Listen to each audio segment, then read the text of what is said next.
கண்ணோட்ட நிகழ்ச்சியோடு இணைத்திருக்கிறோம். கொழும்பிலிருந்து வழியாக 3 மொழி பத்திரிகைகளின் பிரதான செய்திகளை உங்களுக்கு வழங்க உள்ளோம். முதலில் வீரகேசரி பத்திரிகை எடுத்துக்கொள்வோம்.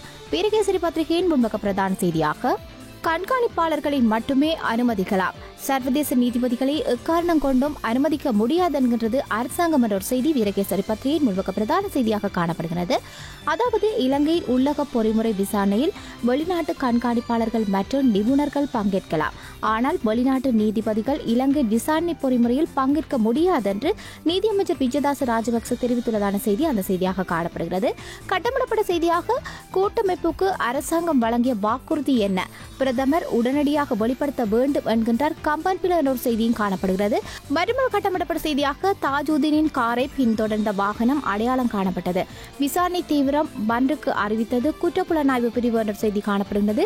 இதேவேளை இன்னும் ஒரு கட்டமிடப்பட்ட செய்தியாக வடக்கு கிழக்கு இணைப்புக்கு முஸ்லிம்கள் ஒத்துழைக்க வேண்டும், பகிரங்க அழைப்பு விடுக்கிறது தமிழ் தேசிய கூட்டமைப்பு என்ற செய்தி காணப்படுகிறது. அதாவது வடக்கு கிழக்கு இணைப்புக்கு முஸ்லிம் மக்கள் உணர்வோடும் இணக்கத்தோடும் ஒன்று சேர்ந்து ஒத்துழைக்க வேண்டும் என்று பகிரங்கமாக அழைப்பு விடுக்கின்றேன் என்று தமிழரசு கட்சியின் தலைவரும் யாழ் மாவட்ட நாடாளுமன்ற உறுப்பினருமான மாவி சேனாதராஜா கூறியதாக அந்த செய்தி காணப்படுகிறது.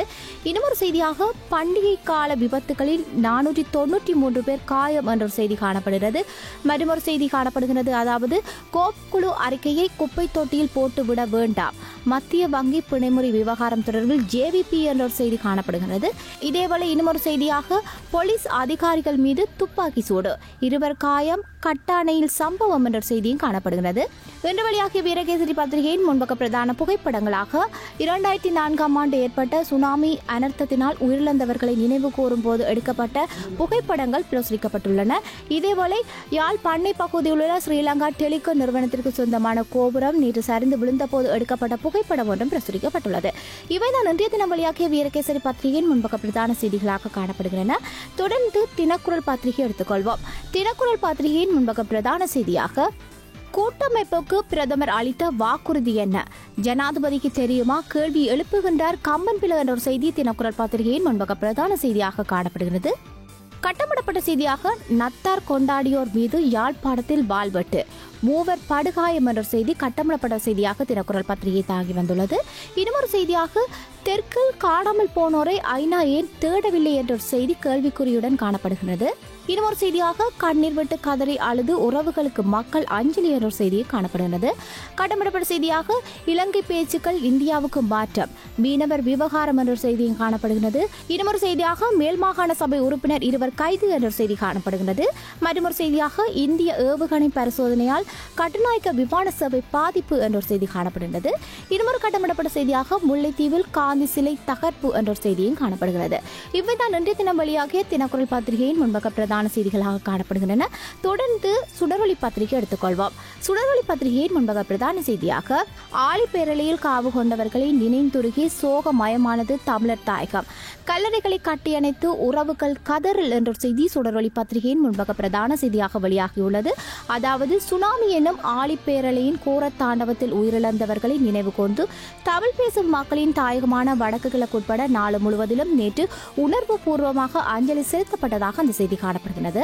இன்னும் ஒரு கட்டமிடப்பட்ட செய்தியாக இலங்கை குறித்து அமெரிக்காவின் இறுதி நிலைப்பாடு பிப்ரவரியில் தமிழர்களுக்கு பாதமாக அமைய வாய்ப்புள்ளதாக அச்சம் என்ற செய்தி காணப்படுகிறது. அதாவது ஐநா மனித உரிமைகள் பேரவையில் இலங்கையில் இணை அனுசரணையில் அமெரிக்காவால் 2015ஆம் ஆண்டு மார்ச் மாதம் கொண்டுவரப்பட்டு நிறைவேற்றப்பட்ட போர்க்குற்ற விசாரணை தீர்மானம் தொடர்பில் அமெரிக்காவின் புதிய ஜனாதிபதியாக தேர்ந்தெடுக்கப்பட்டிருக்கும் டிரம்பின் அரசு எதிர்வரும் பிப்ரவரி மாதம் தனது தீர்மானத்தை அறிவிக்க உள்ளதாக ராஜதந்திர வட்டாரங்களில் பேசப்படுகிறதாக அந்த செய்தி காணப்படுகிறது.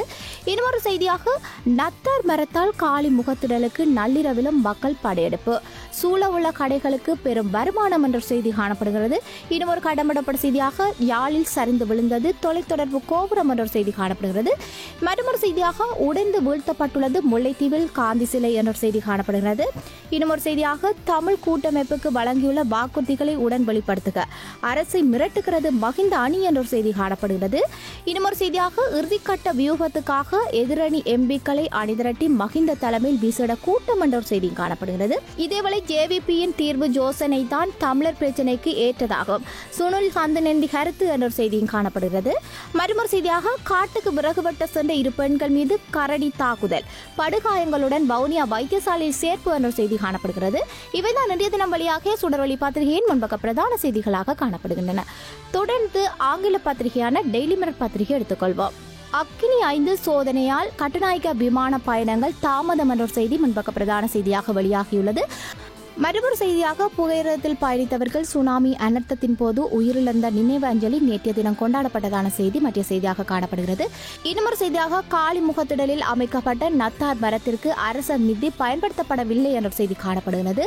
கடமைப்பட்ட செய்தியாக தனியார் ஊடகங்களுக்கு செய்திகளை அனுப்ப வேண்டாம் என போலீஸ் மா அதிபர் அறிவுறுத்தவில்லை என போலீஸ் திணைக்களம் தெரிவித்துள்ள செய்தி கடமைப்பட்ட செய்தியாக வெளியாகியுள்ளது. இவைதான் இன்றைய தினம் வழியாக டெய்லி மிரர் பத்திரிகையின் முன்பக்க பிரதான செய்திகளாக காணப்படுகின்றன. தொடர்ந்து சிங்கள பத்திரிகையான லங்காதீப பத்திரிகை எடுத்துக்கொள்வோம். லங்காதீப பத்திரிகையின் முன்பக்க பிரதான செய்தியாக பதுளை புகையிரதத்தில் குண்டு வைக்கப்பட்டுள்ளதாக எச்சரிக்கை, கொழும்பு புகையிரத நிலையத்தில் அமைதியின்மை என்ற செய்தி முன்பக்க பிரதான செய்தியாக காணப்படுகிறது. இதேவேளை இன்னொரு செய்தியாக இந்தியாவின் அக்கினி 5 ஆசியாவின் எந்த நாட்டையும் தாக்கும் அபாயம் என்ற செய்தியும் காணப்படுகிறது. மறுமொரு செய்தியாக போலீசாரின் கை துப்பாக்கியால் போலீசாருக்கே துப்பாக்கி சூடு, கந்தானையில் சம்பவம் என்ற செய்தி அந்த செய்தியாக காணப்படுகிறது. இவைதான் இன்றைய தினம் வழியாக சிங்கள பத்திரிகையான லங்காதீப பத்திரிகையின் முன்பக்க பிரதான செய்திகளாக காணப்படுகின்றன. நடந்த நேர்களே கொழும்பிலிருந்து வெளியாகும் 3 மொழி பத்திரிகைகளின் பிரதான செய்திகளை உங்களுக்கு வழங்கியிருந்தோம். மற்றொரு பத்திரிகை கண்ணோட்ட நிகழ்ச்சியோடு சந்திக்கும் வரை நன்றி கூறி விடைபெறுகின்றோம். நன்றி, வணக்கம்.